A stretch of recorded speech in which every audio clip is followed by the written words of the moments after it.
Boa tarde. Boa tarde, pessoal. Vamos lá, então. Primeiro eu queria agradecer o evento em si. A gente estava precisando de um outro evento de PHP, principalmente com um foco mais avançado. Adorei poder participar e ver as palestras e ver essa galera aqui. Está muito massa. Vamos para a nossa apresentação já de cara? Vamos lá, então, pessoal. Apresentando brevemente, eu sou o Lucas Arruda, eu sou de Campinas, atualmente trabalho na CIT como arquiteto de software.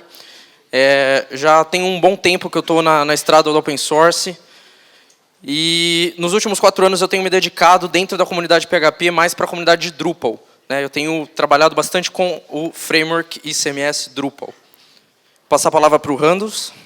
Bom, meu nome é Randus, estou baseado na Thaler, que é na belíssima cidade de Floripa, que exige que você goste muito de TI para poder tirar os olhos daquela paisagem e se focar no computador.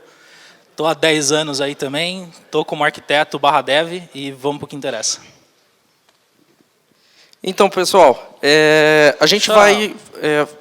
Deixa eu só fazer uma breve pausa aqui. O pessoal costuma confundir muito escalabilidade com performance, né, cara? E você pode ter uma aplicação que performa muito bem no cenário atual, mas ela não escala conforme você está crescendo com seus usuários. E aí que está a diferença entre montar uma aplicação que performa bem e uma aplicação que escala bem. Uma aplicação que escala, ela tem que conseguir responder a um cenário crescente de uma forma razoável. Não vou dizer que ele vai manter a mesma performance sempre, mas ele não pode degradar muito e ele tem que te dar o tempo de se preparar para fazer a coisa acontecer, para mexer no seu sistema e conseguir dar o throughput que ele precise. Então, a gente vai focar nessa parte de escalabilidade, mexe um pouco com performance também, mas escalabilidade e performance não são a mesma coisa. Nesse sentido, nós vamos apresentar para vocês vários tópicos que você pode trabalhar no ecossistema do PHP, seja em configurações do próprio PHP, como de todo o ambiente que está em volta dele. E a gente vai passar por bastante informação, então tem o slide depois, o link do slide no final da nossa apresentação, porque a gente só tem meia hora para falar, então vai ser bem corrido mesmo. Então, falando um pouquinho do básico, né? Primeira dica, utilize a última versão estável do PHP. A cada versão que é lançada do PHP, a gente vê melhoras de performance assim, gritantes, né? A gente tem alguns benchmarks aqui, por exemplo, que mostra que da versão 5.3 para 5.4, o tempo de resposta das requisições diminui, por exemplo, de 3.4 segundos para 2.3. Da versão 5.5 já diminui para 2.48. Tem o mesmo benchmark feito com o WordPress rodando, por exemplo. Você consegue ver a melhora de ganho de performance em tempo de resposta de execução. O mesmo benchmark a gente consegue ver para consumo de memória, né? Então, o consumo de memória também vai diminuindo ao longo do tempo. Então, se você consegue, de alguma forma, atualizar a versão do PHP que você está usando, você consegue diminuir os recursos que a sua máquina, o seu servidor utiliza e consegue, portanto, servir mais requisições utilizando menos recursos. A gente tem um exemplo clássico de quando surgiu o Garbage Collection do PHP 5.3, em que o 5.2 você conseguia facilmente causar um memory leak, né? Ele não tinha um Garbage Collection, você precisava liberar a memória, às vezes de forma manual. E tem um exemplo clássico até no site do PHP que ele mostra um gráfico em que você consegue estourar a memória mesmo, utilizando referências cíclicas. E no PHP 5.3 já eles mataram esse problema. Esse é um problema clássico que a gente tem na comunidade de PHP, na demora na adoção das versões mais novas. Um outro ponto também, desabilite extensões desnecessárias do seu PHP e módulos também do seu servidor web. Então, às vezes, a gente tem lá no ambiente diversos módulos que estão habilitados por padrão, diversas extensões. Todas essas extensões, elas consumem memória. Então, somente no startup do PHP, no startup da thread, do processo, ela já vai consumir um pouquinho de memória. E as extensões de PHP, elas, por serem escritas em C++, elas usam a parte da memória heap, que é a parte da memória que você, quando está programando em C, você precisa saber lidar com a alocação daquela parte. E ela pode, sim, causar um leak de memória, causar um estouro. Então, se você, de repente, está usando uma versão de uma extensão, ou uma extensão mais escrita, ela pode, sim, ajudar a causar um estouro, um leak de memória na sua aplicação. O mesmo se aplica para os módulos de servidor, seja Nginx, seja Apache. Então, se você não precisa deles, desabilite-os. Bom, Tem a parte do PHP Ini, que a gente pode fazer alguns tweaks bem rápidos ali, por exemplo, o Memory Limit. Você pode usar a função Memory Get Usage e Memory Get Peak Usage, que vai mostrar para você o quanto o seu script está usando de memória naquele momento, ou qual foi o pico de uso durante um request, para você poder fazer o fine tuning dessa variável. Tem o Real Path Cache Size também, que é o cache que ele vai fazer de todos os includes, de todas as pastas que ele vai ter que visitar durante o request, durante a vida da sua requisição. Você pode fazer esse fine tuning também dessa variável para aumentar ou diminuir, geralmente diminuir ela, né, para uma aplicação bem escrita. Você pode usar essa função também, Real Path Cache Get, que vai te mostrar o array de tudo que está cacheado ali. Então você pode fazer essa checagem se está cacheando tudo que você precisa ou não. Normalmente, de novo, um limite vai ser maior do que o que você está utilizando, então você pode liberar a memória com isso. E o Real Path Cache TTL, que é o tempo que esse cache vai permanecer em memória, que você também pode fazer o fine tune disso na sua aplicação. E isso vai variar conforme você precisar de mais threads executando ou menos threads. Isso vai afetar o uso de memória de cada uma dessas threads. Um outro ponto muito interessante, que às vezes muita gente não sabe, a gente possui diversas maneiras que podemos rodar o PHP dentro do nosso servidor web, né? Seja ele o Apache, Nginx, enfim. Né? O mais comum que a gente está acostumado é o mod PHP, né? Que quando você instala um Apache, por exemplo, no Apache, que você instala, geralmente é a opção default que você vai rodar um PHP. Esse caso, no geral, essa opção ela é um pouquinho mais pesada, porque a cada processo a cada requisição que você faz para o PHP, você na verdade está iniciando um processo de Apache por requisição, e o PHP está rodando ali dentro. Ele não está tendo um processo separado para servir aquelas requisições. Surgiram depois algumas outras maneiras que viabilizam um consumo de recursos um pouco menor, e portanto você consegue servir mais requisições com menos processos. Esse consumo de recursos que a gente está falando é principalmente memória, né? O mod PHP ele consome mais memória, embora para alguns casos ele possa ser até mais rápido, mas ele vai ter um consumo de memória maior. Aí você tem que fazer esse fine tuning, né? Esse ganho. Eu quero usar mais ou menos memória, eu quero usar mais ou menos processamento. Muita gente deve lembrar de quando existia o CGI, somente CGI, né, que a gente conseguia rodar Pir e outras linguagens, o próprio PHP, junto com o servidor web.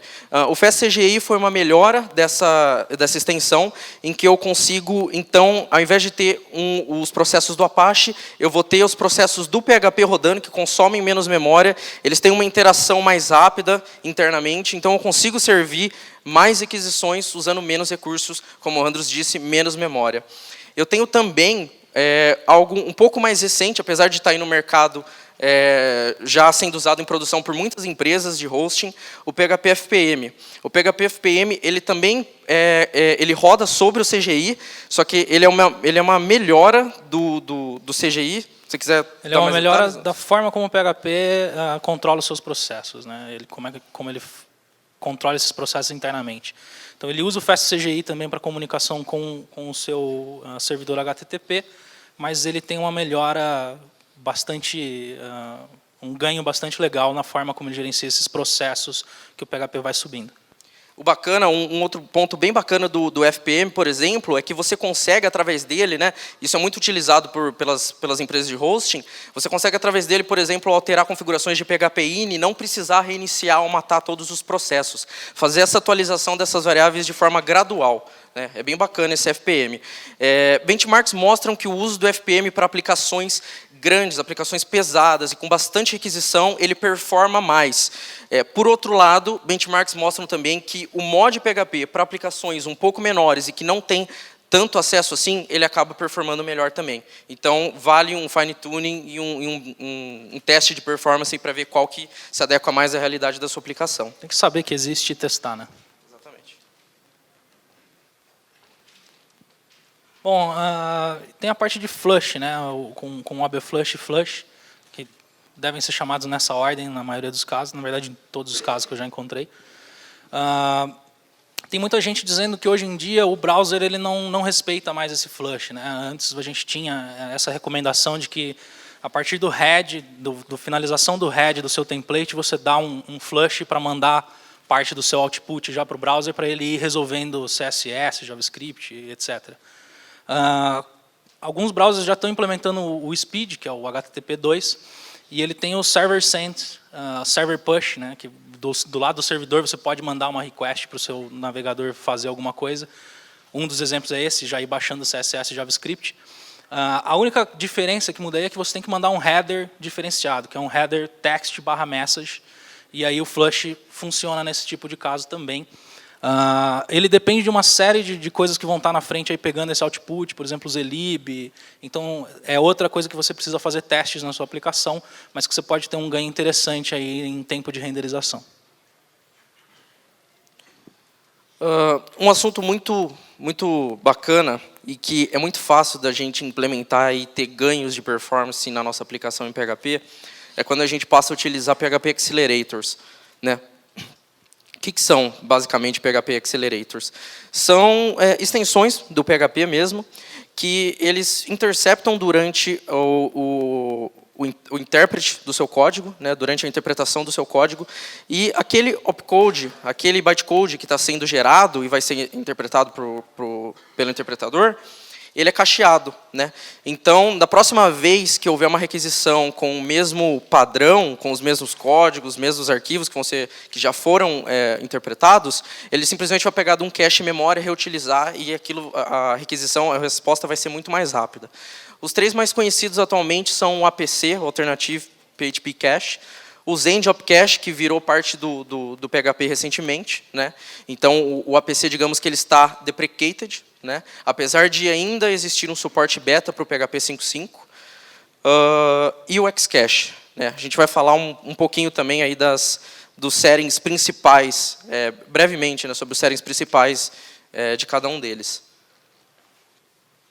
Bom, eu acho que o principal que você tem que prestar atenção em todos eles é o size que você vai alocar de memória para esse opcode, o tempo, que normalmente é o TTL ali, e o count que ele vai fazer desses objetos de bytecode que ele vai deixar em memória. Eu acho que cada um tem várias opções interessantes. Eu, particularmente, gosto muito do Xcache. Eu acho que ele tem mais opções do que eu encontro nativamente no AppCache. Mas eu acho que a maioria dos desenvolvedores que eu converso gostam muito do APC, então é uma escolha particular também. O importante é usar, eu acho. E ter essas três variáveis na cabeça, né? O quanto eu vou alocar de memória, quanto tempo isso vai ficar lá, e qual é o count de objetos que eu vou permitir que se mantenha em memória. Bacana. Uma outra solução também, né, um pouco mais hardcore, digamos, né, se você realmente precisa de performance, isso é algo gritante, e com uma aplicação gigantesca como o Facebook. A gente não vai entrar em muitos detalhes, porque já falaram hoje cedo sobre o HHVM, mas é uma outra solução bastante legal, em que você consegue colocar o seu código para ser interpretado por uma máquina virtual. Então, ele funciona mais ou menos como aquela máquina virtual que a gente conhece do Java, do .NET, e ele interpreta o seu código e compila em tempo de execução, né? Então, o seu código, da mesma forma, ele vai estar compilado em memória e vai ser respondido de forma muito mais rápida. Bom, nesse sentido, a gente tem o Zephyr, que é um pouquinho diferente, né? Na verdade, ele serve para criar módulos. Não vou falar muito dele, porque também já falaram bastante dele no debate que a gente teve aqui. Mas é uma outra opção também. Aliás, um lance muito legal que eu não tinha parado para pensar e que eu vi hoje na palestra de segurança foi usar um módulo Zephyr para garantir segurança da sua aplicação. Achei a ideia genial. Mas ele também serve para melhoria de performance. A gente tem alguns casos que estão indo muito bem utilizando o Zephyr ou Falcon, né? E aí, falando um pouquinho de escalabilidade, mais especificamente em termos de servidores, né? Como que a gente poderia fazer para escalar o PHP de forma horizontal, né? Porque escalar de forma vertical a gente pode simplesmente adicionar mais memória no servidor, mais processamento na nossa VM, enfim. Mas o ideal, né, quando a gente tem uma arquitetura de uma aplicação que permite que nós escalemos ela de forma horizontal, ou seja, eu simplesmente posso adicionar mais máquinas, independente dos recursos que ela possui, e a minha aplicação continua funcionando normalmente, né? Então, como uma das preocupações maiores dos desenvolvedores PHP é como a gente lida com sessão, né? Porque dependendo do jeito que você lida com sessão, se você simplesmente adicionar mais máquinas, ela não vai escalar de forma adequada, né? Então, como que você usa o dado Aliás, sua aplicação, ela usa sessão? Ela usa dados em sessão? Se por algum motivo ela não usa, beleza, não tem problema algum, né? Na maioria dos problemas estariam resolvidos. Mas a gente sabe que a maioria das aplicações PHP usam dados em sessão, né? Então, a gente precisa gerenciar esses dados de alguma maneira entre todos esse parque de servidores em que a aplicação vai estar rodando, né? Existem duas maneiras da gente fazer isso. Basicamente, a gente poderia, por exemplo, usar um load balancer persistente, né, em que o usuário ele cai no load balancer e ele possui regras ali para dizer que, bom, aquele usuário ali ele já caiu em determinado servidor, então, a partir dessa requisição, nas subsequentes, eu vou redirecioná-lo para aquele servidor para que a sessão dele seja mantida. Isso aí, geralmente, é muito mais caro, né, não é uma solução muito elegante, né. O recomendado é que a gente compartilhe esses dados de sessão entre os servidores, só que de uma maneira em que o usuário ele possa chegar, e independente de onde ele cair... verdade. Independente de onde ele cair, ele não vai perder os dados, ele não vai perder o carrinho de compras dele, ele não vai perder os dados de sessão, né? Então, a gente tem alguns dos pontos... importantes os pontos fortes do load balancer persistente, como, por exemplo, você consegue manter a sessão nele, apesar de ele ser mais caro, e na sessão compartilhada, ele é mais tolerante à falha, né? Você não tem um ponto único de falha, caso aquele load balancer falhe, e é uma solução um pouco mais barata. Mas, na maioria das vezes, você precisa mudar a arquitetura da sua aplicação para que ela possa funcionar dessa maneira. Então, uma dica, comece desde o começo pensando em ter que compartilhar os dados da sua sessão. Isso vai garantir que você possa escalar as coisas de uma forma muito mais fácil. Brevemente, né, como que você poderia compartilhar os dados da sua sessão? Então, você pode compartilhar via arquivos, né, e aí a gente pode, por exemplo, pensar em um determinado diretório ou algum mount no servidor que é compartilhado, é um Network File System, por exemplo, né. A gente poderia trabalhar a nível de main cache, por exemplo, então, trabalhar com a sessão dentro do main cache mesmo. Qualquer né, Key Value Store, né? Key Value Store, qualquer um. Ou implementar um handler, né, que seria o user ali dentro das opções. Você mesmo implementa um handler, né, no PHP, ele te permite com aquelas opções, Session Name, Session Save Handler, Save Path, que você tem no PHP ini.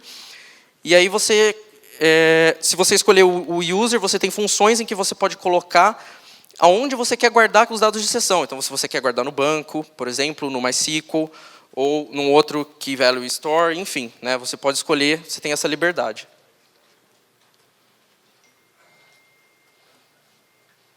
A outra dica é quanto a databases, né, tentar se manter livre de queries que são específicas de um banco de dados, específicos de um MySQL, específicos de um Postgre.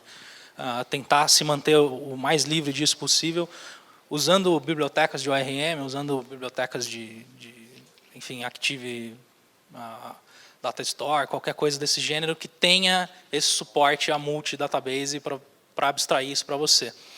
Se não for possível, se você precisa usar alguma coisa específica daquele banco por questão de performance, documente isso como um débito técnico, igual você documentaria qualquer débito técnico. É uma coisa que você precisa rever, é uma coisa que você precisa ter cuidado na hora de mexer no código, é uma coisa que você precisa rever na hora de fazer uma migração, enfim, é algo que você precisa manter bem próximo de você para qualquer tipo de alteração que você vai fazer na sua aplicação. O ideal é tentar se manter livre desse tipo de queries que são específicas. E, é claro, né, escolher bem o seu database, fazer benchmarks. A gente tem algumas opções, por exemplo, por MySQL, que se adaptam muito bem a diferentes cenários. A gente tem o MySQL, a gente tem o MariaDB, a gente tem o Percona, que geralmente não exigem que a gente altere nada na nossa aplicação e dão um ganho de performance violento. Então, conheça de novo, né? A gente sempre cai no mesmo mantra.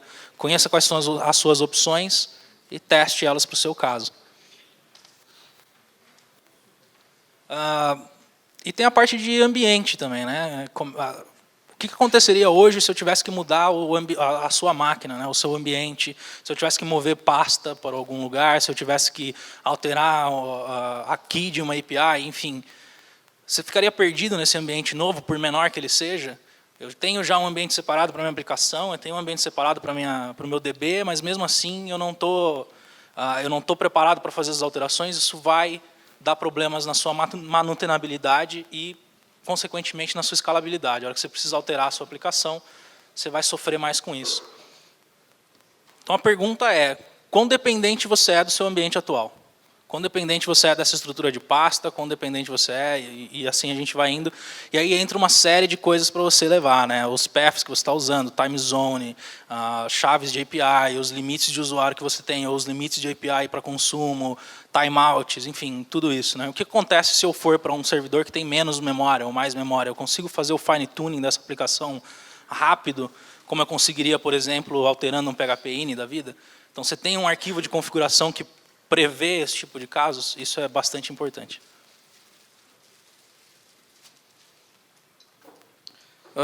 Falando um pouquinho de mecanismos de cache, né? É muito importante a gente pensar, de repente, na nossa aplicação, existem dados que estão sendo obtidos em que a gente pode, dependendo da lógica com que ele é consumido, a gente pode colocar ele em cache, né? E isso aumenta muito o throughput que a nossa aplicação consegue estabelecer. A gente tem o próprio APC, né? O APC ele não serve somente como cache de opcode, de bytecode. Eu posso inserir dados de usuário, dados customizados, como um key value store mesmo. Existem limites, obviamente, né? Eles têm que ser setados com cautela. O main cache, por exemplo, ou o Redis, ou vários outros.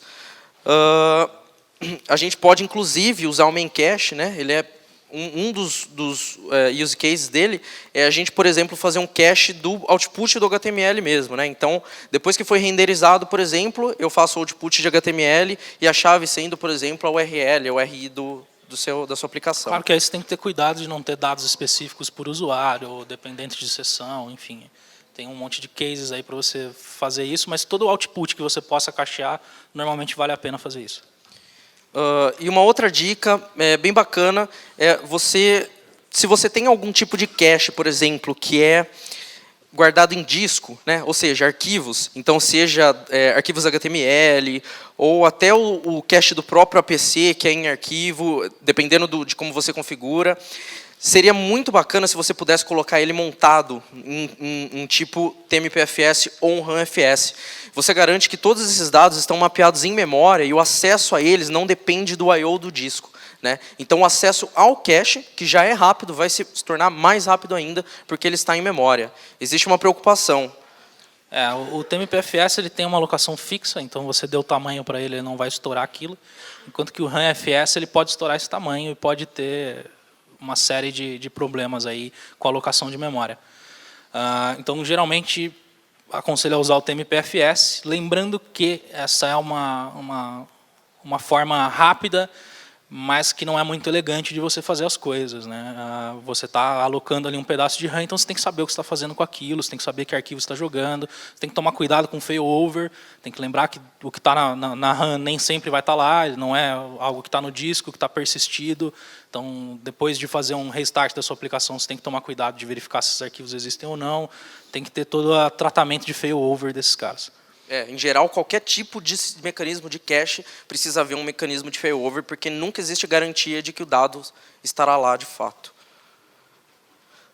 Uma outra técnica muito bacana, que tem muitos ganhos de performance, é quando a gente começa a trabalhar com proxy reverso, né? Então, proxy reverso é basicamente quando a gente tem um servidor na frente do seu servidor web, que ele, na verdade, é a porta de frente, né, para os seus clientes, e ele que faz a requisição de fato para a origem, né?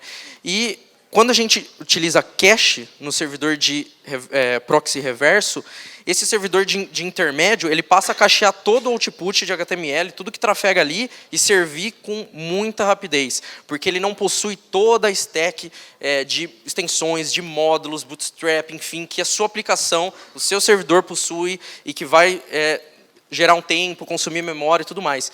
Geralmente é um servidor, muitas vezes com Nginx, cru, bem bem levezinho mesmo para servir aquilo com um throughput bem grande. Ou um varnish também, né? Uma solução bem bacana.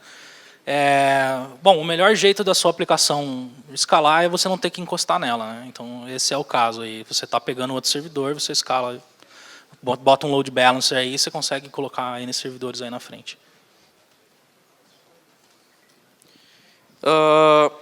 A gente também tem diversos provedores de cloud, né, que ajudam a gente a escalar a nossa aplicação PHP de forma muito rápida e fácil. Né? Então, alguns deles, por exemplo, se você usa Drupal, a gente tem a Acquia, né, que tem AWS por trás. Então, ele possui uma infraestrutura com bastante coisa automatizada, inclusive um processo de deployment todo automatizado, que você consegue colocar a sua aplicação Drupal lá e gerenciá-la de forma muito fácil, e ela escala muito bem. A gente tem o Google Cloud Platform, que dentro dessa plataforma possui o App Engine com suporte a PHP, finalmente. A gente tem o VIP, por exemplo, para WordPress, que é uma solução um tanto quanto cara, mas que escala legal também. O PHP Cloud da Zend e vários outros. Bom, você nomeia aí, né, mas soluções de cloud que você possa subir máquinas e provisionar máquinas rapidamente. Acho que é algo que você tem que manter em mente. Qualquer aplicação moderna hoje precisa ter essa stack por trás, precisa ter esse DevOps para você conseguir provisionar máquinas de forma rápida e que sejam idênticas em produção e na sua stack de desenvolvimento, na sua máquina local. Isso garante que você não perca muito tempo e que você possa escalar rapidamente num pico de acesso. Lembrando agora também, né, conversei com o pessoal da Local Web e o pessoal da King Host, eles também possuem, apesar não é propaganda não, eles possuem também. Não dá para listar todo mundo, né? Serviços de cloud. Bom, a gente tem a parte de distribuir tarefas também, né? Que tem N softwares aí, você tem o Celery, você tem o RabbitMQ, você tem o ZeroMQ, Gearman, que já está aí faz um tempo, o Zend Server também tem um Job Queue. Mas, enfim, a lógica disso é não mantenha o seu usuário travado esperando um processamento, joga ele para uma fila. Se você pode fazer o processamento disso em background, você cria workers ali, consome essa fila, faz o processamento que você tem que fazer e depois retorna para o usuário algum resultado. Enfim, isso serve para N coisas, envio de e-mail, isso serve para processamento pesado de imagem, processamento de vídeo. Não mantenha o seu usuário esperando, até porque você... Geralmente, quando você adota esse tipo de arquitetura, você está consumindo memória da sua aplicação ali direta, a mesma máquina que está servindo para o usuário. Isso vai acabar com a sua escalabilidade, isso pode acabar com a sua performance, e inclusive gerar também algumas brechas de ataque, de denial of service em cima desse tipo de arquitetura falha. É isso, pessoal. Então, como vocês viram, é bastante coisa, né, que você pode fazer para tornar a sua aplicação PHP escalável. Né? A gente pontuou aqui algumas das boas práticas que a gente aplicou ao longo do tempo em diversas aplicações que a gente trabalhou e que deram bastante resultado satisfatório. A gente tentou correr com 30 minutos, o assunto é bem extenso. Ficou bom, cara. Tem um minuto de pergunta, a gente responde. Isso. E aqui tem um link para apresentação também no Speaker Deck. Pessoal, quem quiser... Já pode baixar. Palmas, por favor, para dar uma moral. Foi muito maneiro.